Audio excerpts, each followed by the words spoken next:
One of the things that I found was really beneficial for me is that what I was doing in my side hustle only improved what I was doing in my job. And I was reading an article the other day about how cool would it be if student affairs professionals shared what they were learning in their side hustles with their teams or with other departments. I think everyone can learn so much more. We're in our one jobs and we're doing that one thing, but what are the other things? My top skill or top strength is learner. So I'm always wanting to learn about new things. So I would love it if someone from, I was in Res Life, if someone from orientation office was doing something and they came and shared. So things like that of taking it as, yes, it is something that's not your job that you're doing on the side, but it really could impact your job in such a positive way.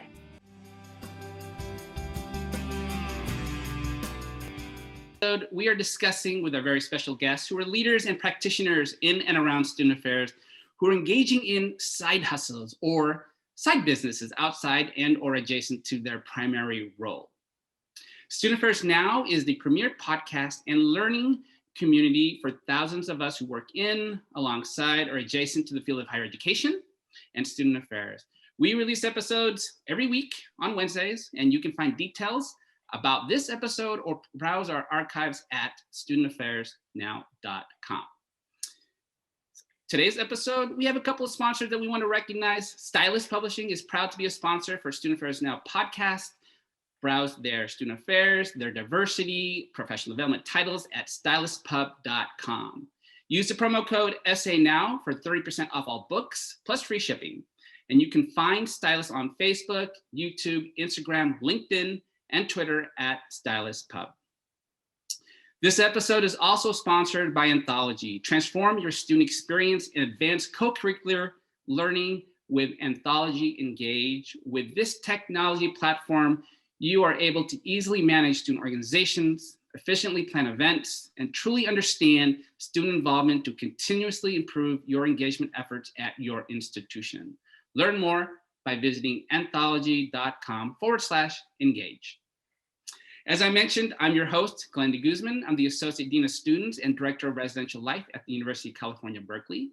I use the he series of my pronouns, and I'm hosting this conversation, again, from my home in Livermore, California, which is the ancestral home of the Ohlone peoples. So let's meet our cool panelists for today. So I would like for our panelists to really quickly introduce themselves. And as you're introducing yourselves, because this is an episode about side hustles, I would love to hear your pitch and give us an overview of your side hustle outside of your primary work. So let's start with Marney. Awesome, thank you. Really excited to be here. My name is Marney Randle. I use she, her pronouns, and I'm currently in Martinez, California, which is in the East Bay area, and it's on Ohlone land, specifically belonging to the Karkin peoples. My primary work is I serve as an assistant director for the Department of Residential Life at UC Berkeley. And a quick snapshot of what that entails is I supervise professional staff who are master's degree staff in a larger team of around 25 professional staff members. We serve 170 student leaders and serve around 8,600 live-in students. In my work, I do a lot of strategic decision-making, crisis response, and also support our identity and interest-based STEAM programs, while also doing a lot with campus partnerships, presentations, public speaking, et cetera. And also, which kind of ties into my side hustle, is I really love to infuse coaching and practices focused on diversity, equity, inclusion, and belonging. So a little bit more about my side hustle is I'm a certified professional coach and founder of Academic Advisory Council, which is a coaching company focused on one-on-one coaching services for a lot of folks. Typically, I focus on working with college students or entry-level professionals. I also do a lot of presentations and workshop facilitation. And how I got involved in this side hustle is, well, I come from an entrepreneurial family where I was really raised with this idea that I can do multiple jobs at the same time.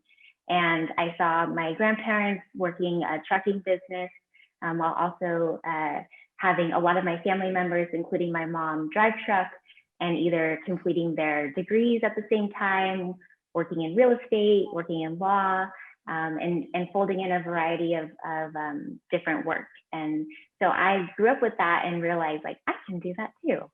And so with that, I've really paired my 10 plus years of higher ed experience with my passion for mentorship and helping people achieve their goals. A lot of that involves navigating systems and access and focusing on professional development and goal attainment. And with that, I really do view myself as a trailblazer in the field of coaching and how that ties into higher education and student affairs. I started my coaching business in 2013. And I remember going to a lot of higher ed conferences and being that person where people ask like, oh, what institution are you affiliated with? And I would say, actually, I own my own coaching business, and let's talk about that. And now I feel like that's kind of changed a little bit more over time, but I remember having that kind of nervous anxiety saying like, okay, well, I'm not associated with an institution. I'm representing myself and my brand and being able to talk about what coaching is. So in my work, I get really excited about working, one-on-one with clients. And as I mentioned, really focused on goal attainment and holistic development and helping clients be the best versions of themselves. And so really infusing focus on DEIB work, professional development, and wellness. And what really keeps me going is really recognizing that I am, a woman leader from underrepresented background, I identify as multiracial, and really thinking about how I navigate space and access and how I've really built my business while staying aligned with my values. So definitely excited to share more, but that's just a little bit more about me.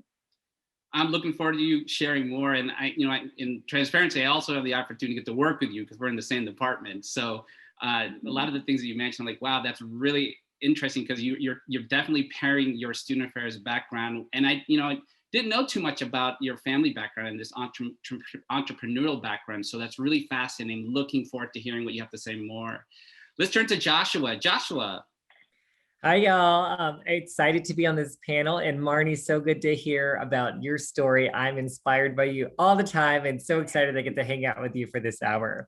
But everyone, I am Dr. Joshua Moon Johnson. I use he, him, his pronouns, and I'm coming to you from Miwok, Maidu, and Nisenan land in Sacramento, California. My day job, my full-time position is a Dean of Student Services at American River College, which is a community college in Sacramento for about 32,000 students. So we're one of the largest community colleges in Sacramento.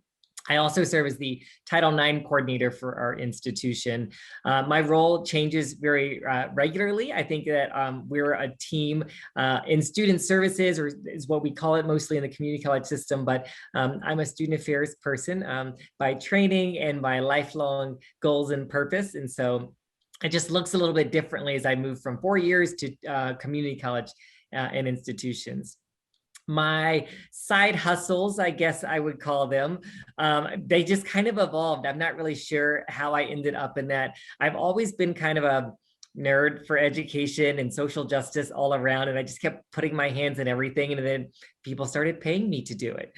I would say my main thing that I do outside of my normal job is consulting for higher education, nonprofits, and for-profit organizations, really around equity and social justice planning. And this evolved from my own experience. I was recently a Dean of Student Services for Equity Programs, and I was able to lead our institution with creating a long-term strategic equity plan. And I learned a lot and I grew a lot. And then I've done a handful of presentations at conferences about it, and people were like, can you help us make one too? And so I was like, I guess so. And then with that, I worked with a couple of different groups. One is Butler Consulting, led by Raja Butler. So I serve as a senior consultant with them, and we get to work with a number of institutions around the country. Also with Watson Consulting, so being a partner with that, to partner with them to do some organizations. And then one of my colleagues, Dr. Emily Prieto, and I were regularly asked to do consulting. And so we created our own consulting firm, an LLC called PMJ Consulting. And so we mostly work with higher education too. Outside of that, I've been regularly teaching. And so when I was at four-year institutions, I always tried to get to teach at the institution. The community college world in California, we don't teach at our own institution. So I mostly have been faculty in EDD programs as a dissertation committee member or specialist. And so I've been doing that for about 5 years now. And I love working with doctoral students to help them hone their research and to get that publication finalized and move on to graduating. And a lot of these evolved from me and my writing experience. I've always been in student affairs, never done the tenure track process, but I've always been, had my hands into research, which started with me publishing my dissertation around intersections of LGBTQ students, religion, and race.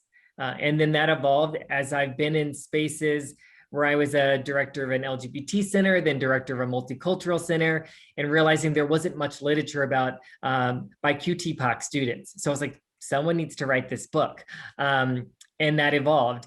And then my book that's about to come out is Queer and Trans Advocacy in the Community College with Stylus Publishing. And that one really evolved because I helped start one of the first LGBT centers in the community college world. I started presenting about it at conferences and people ate it up. And I was like, well, I guess someone needs to like write a manual or a how-to and like really promote that out there. So my side hustles really just emerged from me being passionate about social justice, specifically within higher education, and not being able to just sit still and wanting to do something about it. And so that's been an honor and a privilege that I get to do this kind of work. And you know, it's a job, but it's also a lifelong purpose too. I love hearing your story, and especially as you're able to tie your work with your passion, and getting paid. So definitely looking forward to hearing more from you as well, Joshua. Let's go to Nat, our very own Nat from Student Affairs Now, actually. Nat. Hi, so great to hear from both of you, Marney and Joshua. My name is Nat Ambrosey. I use she, her pronouns. I'm currently in San Diego, so the sunny San Diego. I love it here. My current work, I am actually not in student affairs, but then that's how I talk about my side hustle. I am a digital storyteller for a company called Rise Athletes, which was founded by two Olympians who really wanted to change the game of mental health and mindset development for youth athletes in sport. So I help create the website and do graphic design and video for them. Different institutions that I've worked at, I went to school at the University of Delaware in Florida, and then worked in athletics at the University of Arizona. And I know both Glenn and Marney from Berkeley. So a little bit about my side hustle. I am actually the production assistant for Student Affairs Now. So usually I'm behind the scenes, and at the end of the episodes, it's like, we want to give a shout out to Nat for, doing this episode. Well, here I am. And so I would say it was probably the beginning of this year, Glenn reached out to me and was like, hey, we're looking for someone to kind of help us out with Student Affairs Now. Would you be interested? I know you're not in student affairs, but I jumped at the opportunity because even though like my main background is in creative design, I still had a passion for student affairs and still do. I did my my grad school in student affairs. And so this opportunity to be able to still be in like the student affairs realm, because I listen to each and every podcast and I've learned so much. And I'm like, wow, a lot has changed even in the year that I haven't been in it, has just been amazing. So that's a little bit about me. Thanks, Nat. It's actually been kind of fun too, because when I do get to the end and when I thank you, you actually get to see you, right, on video. So that's gonna be kind of cool. So let's jump right in. And Marney, I want to ask you this question. I think side hustle obviously has been around for a while, but I think one of the key pieces about side hustles, it's been controversial into some extent, in different ways. I think oftentimes people talk about, they don't want to talk about side hustles, whether it's with their supervisor or just letting the institution know they're engaging in that. And I know that you've been a big supporter of side hustles, but I'd like to hear from your perspective. Why do you think this topic is controversial to the point where people just don't talk about it? Mm-hmm. I really appreciate this question because I think it gives us a chance to just really dive right in and be really clear about talking about side hustles and how that ties into primary work and navigating all of that. I think in my experience, some of the things that tie into, side hustles being controversial or something that makes people not want to talk about side hustles is a lot of different things. So the first that comes to mind is this idea about conflict of interest. And so I know some folks are kind of, nervous about talking about what their side hustle is, because they don't want to fear about like, oh, well, you're using your primary work to connect with people to bring them over to benefit for you personally for your side hustle. So I think, conflict of interest is something that I've navigated a lot in my work as a coach and entrepreneur. And so I've actually kind of flipped the script on that a little bit. And so when I applied, for example, at my role at Berkeley, I was very clear to say, I have a coaching business. This is what I do. This is what I bring to the work in a sense of a coaching lens. And out of respect for my primary employer and for my business, I will really keep those as separate as possible. And so being clear about that, and also being clear with clients to say, I do work at Berkeley. If there's a Berkeley connection, I kind of think about how we can be as clear as possible about that, or maybe I'm not the best person for them to work with, and I can do some referrals where applicable. So I think talking about that and saying conflict of interest is understandable, and it's something to think about. I think another thing that comes up a lot is there's this fear of, if I share that I have a side hustle, that my employer will think that I'm not focused enough on my primary work. And so really thinking about how we separate ourselves from our primary work and our business. So I think there's a lot of ways to navigate that and to be clear about, okay, these are my work hours and these are my side hustle hours. And some of the ways that I role model that is I'll be very clear with people who I talk with to say, I'm a morning person and I knock out best of my business things in the morning before I start my primary Berkeley work. And that's helpful because I don't like to multitask. I'm not really the best at it. And also it allows me to really focus on my side hustle and then to really shift and focus on my primary work, because both are deserving of my full attention. Another thing that comes up is this idea around imposter syndrome. So folks feeling like they're not, good enough to actually have a side hustle, or they're not qualified enough to have a side hustle. And so they often may minimize it and say like, oh, I have this thing I like to do on the side. I volunteer, I do this, but it's not really that big of a deal. We don't really need to talk about it. Let's just talk about my primary work. And I think a lot of that ties into the sense of confidence and owning it and saying, yeah, I do have this side hustle. I'm building this business, or I'm starting to meet some more clients, or I'm really interested in exploring this further, and this is something that's developing for me. And I know that confidence piece is something that I've definitely been challenged with as someone who, as I shared earlier as part of my intro, I'm multiracial woman leader. Like I have a lot of things where I often second guess myself, and so that ties into that imposter syndrome and the confidence. And also the last piece I think about side hustles is sometimes they are a necessity for people, and that is real. Sometimes we have the opportunity to embrace a side hustle as from a point of privilege, where it's a passion area, whereas other folks are saying like, no, I need this side hustle out of necessity. And once again, it kind of ties into the fear of not being focused on primary work, or this idea that I might be judged or being misperceived about what I'm doing for my side hustle, and I don't want that to be brought into my primary work. So I think there's a lot more, but those are some of the main things that come to mind initially. Thank you, Marney. When you shared that, your point about imposter syndrome resonated with me for sure. I think as a first generation professional, confidence was a big piece, and I really didn't even start engaging in my side hustle until much further into my professional career. And it really took the support and help from other people just to kind of even recognize that I do have a skill set and I do have this passion, and I can engage in other pieces of work outside of my primary work. Joshua, Marney spoke also about, I'm pulling a piece from what she just shared about this concern of side hustles pulling folks away from their primary work. And there has been perspectives that see the engagement of student affairs professionals in work outside their employment as a distraction from their full-time work. We talk about wellness and balance. We talk about student affairs already stretched thin. Newer professionals are still learning how to balance their plate. So doesn't side hustles really go, like encouraging side hustles go against that? And how would you respond to that? Yeah, I mean, I think Marnie hit on so many good points and I support those. I think a few key things that Marnie hit on. One is being very transparent and communicating with your organization and your supervisor, that it shouldn't be something that's sneaky or you're hiding. And so really questioning like, okay, how am I doing this and communicating with this as well? So that's a really key point with it at that point.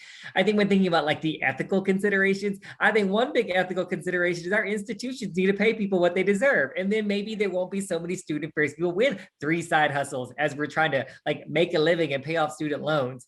And so I know when I first started out doing jobs randomly, my first student affairs job was as a resident director. And I think almost all of us had something on the side. And so I worked at Express at the mall on Saturdays and on one evening a week. It was like, okay, I can do something else. And so, but many of my colleagues worked at coffee shops, were servers, all kinds of things. So I think that that's pretty normal for entry-level student affairs professionals because we know student affairs doesn't often pay what it should pay.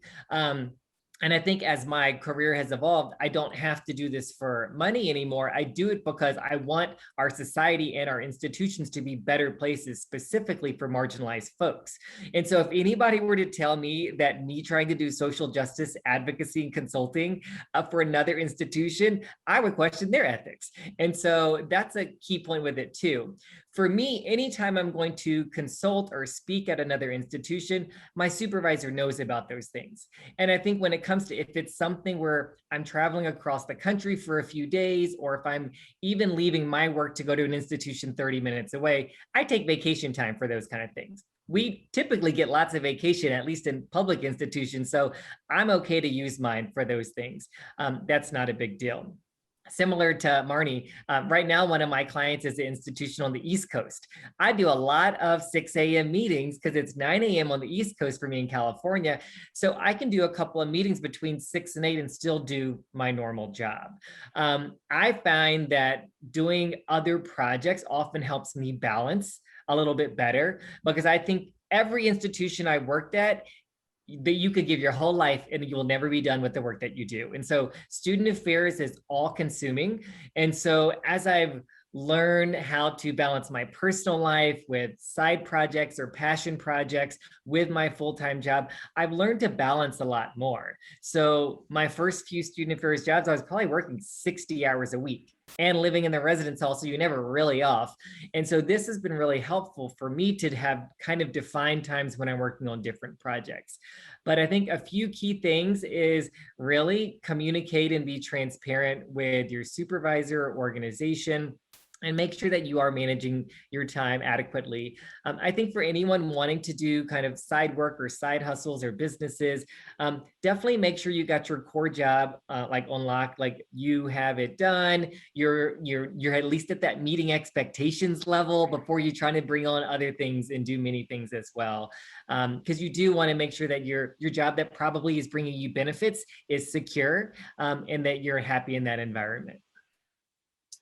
Thank you for that. You know, Joshua and Marnie, you speak to the relationship that the communication that needs to occur between the individual and their supervisor when you start to look into side hustles. And Natalie, I want to pose this question to you.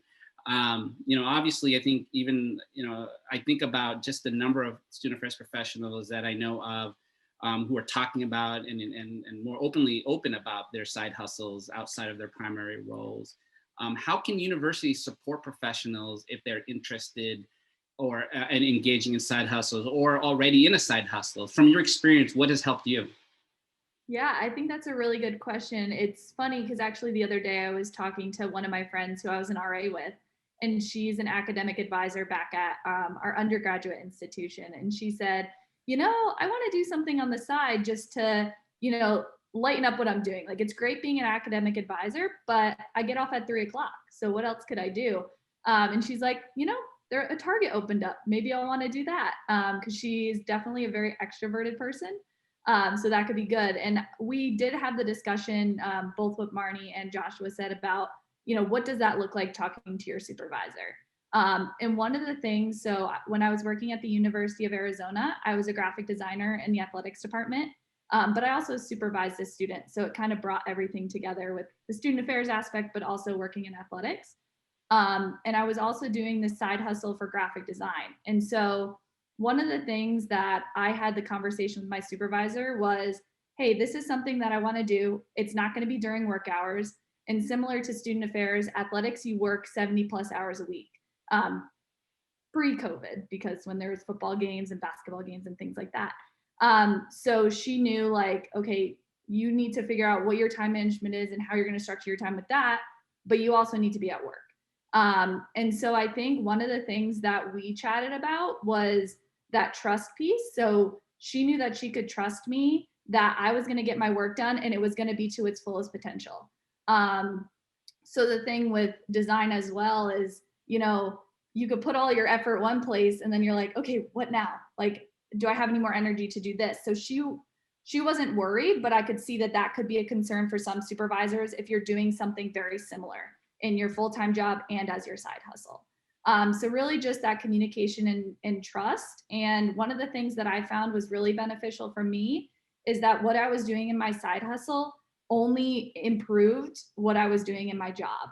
And I was reading an article the other day about how cool would it be if student affairs professionals, shared what they were learning in their side hustles with their teams or with other departments. I think everyone can learn so much more. We're in our one jobs and we're doing that one thing, but what are the other things? My top skill or top strength is learner. So I'm always wanting to learn about new things. So I would love it if someone from, I was in Res Life, if someone from orientation office was doing something and they came and shared. So things like that of taking it as, yes, it is something that's not your job that you're doing on the side, but it really could impact your job in such a positive way.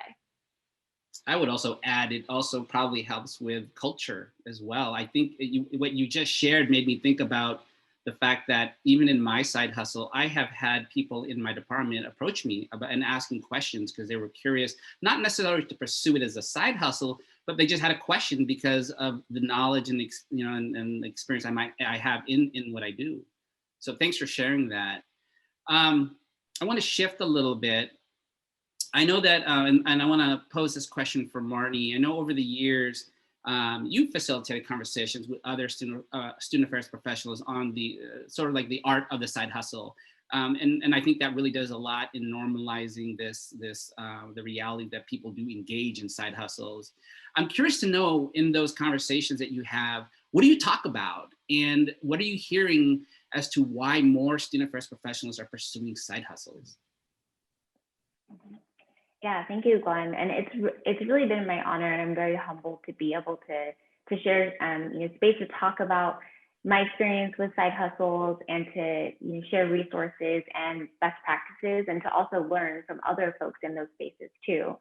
I do also want to uplift and affirm what Nat has shared too about the trust piece, because I think that is a really important element, and I wanted to make sure I touched on that. Even with my response about communication about what side hustle I'm doing and how that ties into my work. And I know that there's a trust piece with that. I've trusted my supervisor or my team members for me to share what my side hustle is and how that ties into me and my passion areas. But I also wouldn't want for that to be assumed. And I hope that makes sense, especially because we are talking about side hustles, and I want folks to also feel like it is also their information to share. Because in student affairs, sometimes we do get very, intermeshed, and if things are outside of work, and I wouldn't expect that folks feel like they have to share. I think it also depends on maybe what the side hustle is. So I just want to make sure I shared that here in this space, and I think some of that does tie into what I've shared about side hustles in terms of normalizing it and humanizing the work by saying, here's what my side hustle is, and talking about how I started it and how that's connected to my passions within student affairs, within mentorship, within, providing people access to information and to help, reduce barriers, because I experienced a lot of barriers, throughout my life, and I wasn't sure of who to go to. And so that's why I wanted to start my side hustle, to give space for that. And so I love to share about my why and how I did it. And I'm very open about talking about that and what resources I've navigated, because it's very grassroots, effort. It's mine, and I'm the sole person who works, in my coaching business. I don't have a team to do, marketing or, social media, things like that. And so being able to talk about that and say, I didn't have a lot of social capital about how to start a business or have a lot of financial support to make that happen. And I think that's important to share with folks, because I think often there's this idea about what an entrepreneur is, what they look like, what information that they're already operating with, and what resources they may have. And I really, really want to debunk that. And so a lot of that in my conversations has been about making the implicit explicit. And so asking folks, like, what questions do you have? Here's the resources I've used. How can this be beneficial to you? And what idea are you thinking about doing for a side hustle? And how can I support you? And how can I help to propel you forward? And so being able to engage in like mutual learning together is always really beneficial. Thank you. Marney shared a lot of information right there, Joshua, and it makes me think about a 2013 dissertation that I was able to not read, but peruse by Dr. Tara Frank, which made me aware of like a lot of the unspoken work that student affairs professionals have taken on for a variety of different reasons. And I want to kind of hit on something that you kind of raised earlier about the fact that, a lot of, particularly this generation of folks, they're coming out with big student loans. There's a lot of money owed. There's trying to just to survive or thrive in places where just rent, cost of living just keeps rising and rising. And so I oftentimes hear a lot of student affairs professionals talk about passion projects, and I always wonder, is it really about the passion project, or is it really about the money? Meaning that it's just too expensive to not be able to have a side hustle in your primary student affairs role. I know that there's been many articles, there's been a lot of offline conversations about, like what you said earlier, our field may not pay well, particularly for the entry level and mid-level student affairs professionals. I've actually even seen, obviously folks who've been engaging in side hustles where, they're realizing it pays more and they're going to pursue that side hustle than they are and going to leave the field. I'd love your thoughts just on that, that sort of thought. Like, is it about money? I mean, I think sometimes it is and sometimes it's not. It really depends, I think, the person in this situation. But I think that it's a tough spot to be in. And I think for our institutions of higher education and even student affairs, which we think of us as very humanistically focused, is like, we don't often see our employees as humans. We see them as what they can do for our students. And it's always like, of course, students first. But at some point, if you can't support yourself as an individual and you're not happy and healthy and whole, you're not going to be able to support students. And so I think that that's a challenge that many of us as supervisors, managers, administrators need to continue to learn, that these are people that we're talking about. And sometimes these people have little mouths that they're trying to feed. And so I think that that's complicated. So I think when it comes to things around like money, yeah, I think that if you're paying your staff members a certain wage and they can't even afford to live in the community that they're working, what else do you expect them to do? I finished my doctorate degree and I was a director at a university in Santa Barbara. And when my student loan bills hit, I could barely afford a studio apartment. And this is as a director with a doctorate degree. And so I didn't last very long at that institution once I started to have to manage that. And so, you know what? I moved to the Midwest. And so, but even before doing that, I got a part-time teaching job. So there was a small liberal arts school that I taught 2 classes a semester there because I needed that money to actually pay off my student loans and to afford my rent. So at that point, I loved teaching. I wanted to be a more well-rounded educator, but I also needed that money too. When I didn't need the money anymore, I still taught because I liked it, and continued with that. So then it did become more of a passion project. And so I think what other thing, especially as we think about all of the student development theories we all did in grad school, we don't even think about us as professionals and human adults that we evolve and develop as well. And so I would love it if all of the folks that I knew growing up in student affairs and those hundreds of undergrads that I recruited to be NUFs and go into student affairs, if they were still around. But even in the last 2 years, probably, I don't even know how many NASPA undergraduate fellows that I've had in my career. Probably half of them have left student affairs, and it makes me kind of sad. And a number of them, they wanted to live in California, maybe particularly the Bay Area, and they started to realize that if I want to choose my personal life and living near my family or living with my partner, and I can't move every 3 to 5 years, I can't stay in this field. And so I think that that was one thing.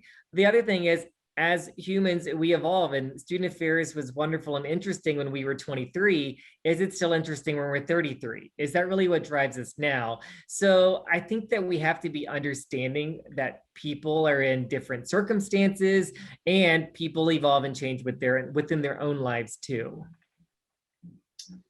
And it leads then to this, this next question that I have actually for all of you. I'd love to hear each of you kind of share your thoughts on this, and it's tied to the lessons that you would want to give others who are thinking about or want to begin their side hustle. I think you all kind of sort of mentioned pieces throughout this conversation thus far, and I'm hoping we can encapsulate some of that into this. But if you can share 1 to 2 lessons that you would you'd want to give and share with others. And let's go with Joshua. I'll jump in. I think that it's something, if you're interested in, do it. And I would say one of the key things too is develop your area of expertise. If you're doing it because you want this to be long-term, make sure you spend the time developing that skill set. So before I ever tried to ask someone to come pay me to speak on their campus, I probably did 50 different presentations at NASPA, Akuhawai, ACPA. I was presenting all over the place on what I was researching, best practices. And then people would come to my presentation like, hey, I really like that. Can you come do a professional development for my institution? I was like, oh, wow, wait, someone's going to pay me to do this. And then after I published my first book, it was like, oh, this person has spent 3 years researching and writing this, and this is something that I could contribute. And I think like Marney, I had a lot of imposter syndrome, like, why would someone pay me? Or if they want to ask me to come and they don't say anything about money, I'm like, should I ask for money? I don't even know. And then eventually I had to start saying like, I'm taking off time from work to come to your campus to speak. So I'm actually taking a financial loss by coming to present this.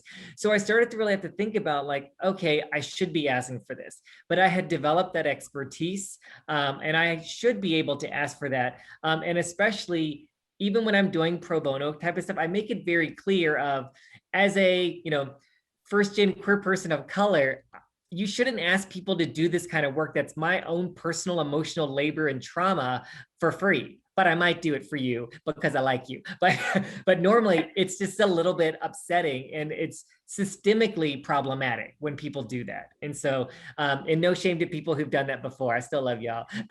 And then I think the second thing that I would really say too is it doesn't start quickly. It's not like maybe some of you, but it wasn't like, oh, I'm going to start this side hustle, and then all of a sudden you're booked full time.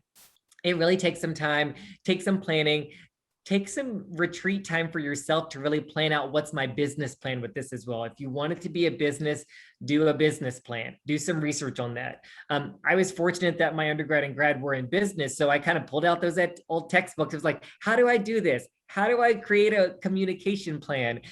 It takes planning and it takes time. And so I think that the ball will roll, it'll get busier. And then before you know it, like you don't even have to do much marketing because word of mouth and your reputation will just kind of carry you to many opportunities.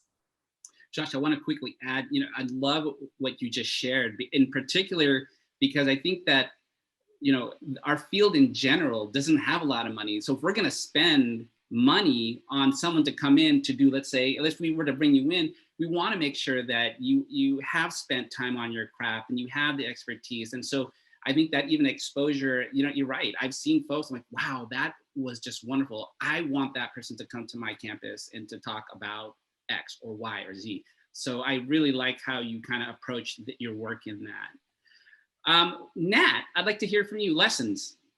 Yeah, so I think one of the first things I want to touch on is a little bit, and I think Marnie had said this, but of like, what side hustle do I pick if I want to do something like this? And I've had colleagues in the past say like, oh, it's so great. Like you're a graphic designer. So even in working in student affairs, when I was at Berkeley, for instance, I did graphic design as well as part of my role. And the one thing that I like to give advice to people is like, everyone has that thing that they're really good at. And it might not be a specific skill like design or consulting or coaching, but there is something that you do that's better than anyone else. And so just having that confidence in yourself, and similar to what Joshua was saying, reach out to people. So how I got involved in my current job at Rise, I Instagram messaged them. So I'm a little younger, but I Instagram DM'd them and said, hey, I really love what you're doing. This is something that I find like a passion in, mental health and mindset. I'd love to volunteer my time. So I started off with a few hours a week, and then kind of it grew from there. And so really just put yourself out there, reach out. The second piece I want to focus on is the work-life balance. So while it's great, like, yes, you have a full-time job, you have a side hustle, you also like, I'm a swimmer, so I like to swim and bike, and I'm learning to surf. Like sometimes there's so many things that you can do, but you also need to find the time to be able to do what you need to do for work, but also to relax. So it's great to have a side hustle, and it's great, especially like we were talking about before, the finances wise. And I think even now with COVID, a lot of budgets at institutions have been cut. And so professional development is one of those things. So with a side hustle, that's kind of your own professional development. And so just realizing like, how can I structure my time, but also give time to myself? And for me, I don't have a family, like I don't have kids. Well, I have a family, but I don't have kids. I don't have pets. So I'm kind of on my own, and I get to structure my time. But if there's anything I could say to people with parents with kids is like, take that time to spend with your kids, because they're going to remember when you were there and not working all the time. So just a little bit about that. Note to self, I got to spend more time with my kids.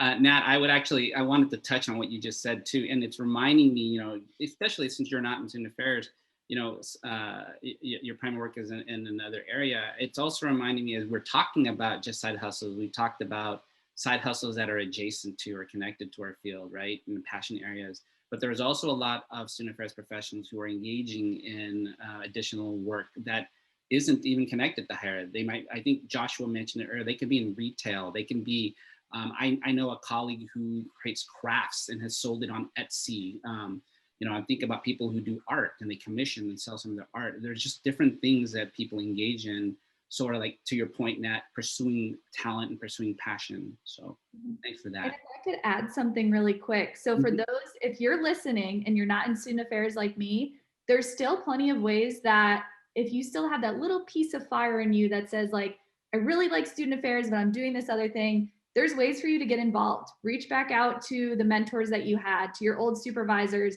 If you're a hall director, reach out to your RA. Like maybe they're doing something in student affairs. So there's definitely ways to also get connected kind of the opposite way. Well said. Marnie, what are some of the lessons you would like to pass on? Yeah, well, Joshua and Nat, you all shared some huge gems already that I was kind of thinking about as well. So awesome gems for sure.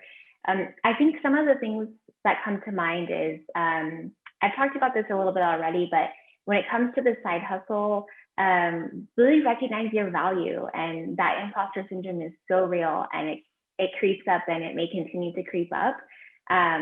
And with that, I really push myself to think about things from a business mindset.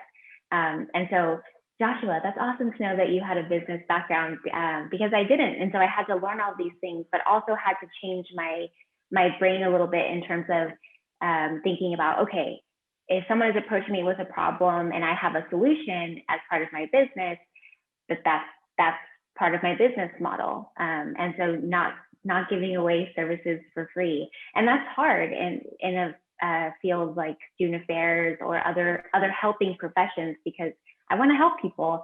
And it doesn't feel always very like natural to say, sure, I can help you for this fee. But I also had to remind myself, you know, for example, I have a really good friend of mine who owns a restaurant, and, you know, that's a tangible good. So folks walk in, they order, they pay, they get their food. And so similar for coaching, if I'm giving coaching services to someone, there's a cost associated with that. And also, I do a lot of pro bono work. And Joshua, I love how you said this, because I do the same, where I say, I would love to help you out. Let's talk about this. And also, how can I support you, and think about what folks can contribute. And at the same time, having a really direct conversation to say, this is something I typically do as part of a service. And though I really appreciate your mission, or I really appreciate our connection or our relationship, because sometimes blurring friends and money is also a little bit challenging too. So just approaching each thing with a different perspective, but also connecting back to the business. And then the other thing is just having, you know, intentionality of the side hustle. And I know we've talked about this already, but folks might be really passionate about something or really great at something, and that's awesome. And if you try it as a side hustle and it takes some time, as Joshua said, and also if you try it and it's not really, you know, sticking for you, that's okay too. You can always try something else and bring that skill with you. And you know, I think we kind of talked about this already, but there are quite a few reasons why people do side hustles. And I think I want us to make sure we kind of talk about that specifically, but a little bit more maybe end with that about the intentionality is it can be around passion or interest, or as I mentioned, it might be for necessity, for financial means, or just, I think Nat talked about this around like fulfillment outside of primary work, and or just connection to future opportunities. So if you want to learn about a different field or a different office or profession, it might be great to say, hey, let me volunteer, like Nat said, or can I, you know, sit in and learn some things and maybe do some, you know, graphic design for you, or, you know, offer some coaching sessions for your team just to better understand the work environment, or help out. So I think there's a lot of options, but just having intentionality around that. Thank you, Marney. And I'm looking at time, we're starting to get near, and I want to make sure that we have time for all of you to kind of engage in our traditional last question that we have at Student Affairs Now, which is, it's an opportunity for you to maybe summarize what you're currently thinking about, what you're questioning, maybe something that you heard in this conversation that excites you, or maybe even just some of the concerns that you have. If you can take maybe 60 seconds or so to just kind of wrap it up. And let's start with Joshua. Yeah, as I think about the type of consulting speaking that I do, mostly within higher education around equity, inclusion, social justice, it's becoming much more requested around kind of social justice, equity types of thing, because our institutions are pretty hostile climates to folks who are on the ground doing the work as full-time jobs.